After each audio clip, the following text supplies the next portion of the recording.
The modern aggregates industry arguably would not exist in its current form without the contributions of Dr. Arthur Taggart, whose Handbook of Ore Dressing and Handbook of Mineral Dressing are essential text for nearly every aspect of aggregates processing.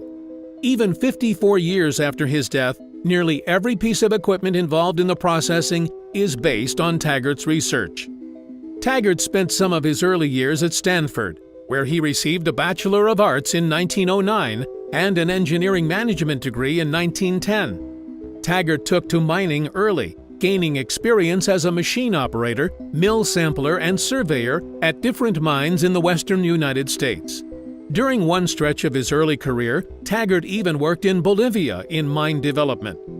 But Taggart's career quickly shifted to the classroom, specifically to Yale from 1911 to 1919, and later to Columbia, where he served as professor of ore dressing. It was while at Columbia when Taggart began compiling practical information from milling operations for his Handbook of Ore Dressing. Today, the handbook represents the great shift from ore dressing as an art to mineral processing as a science.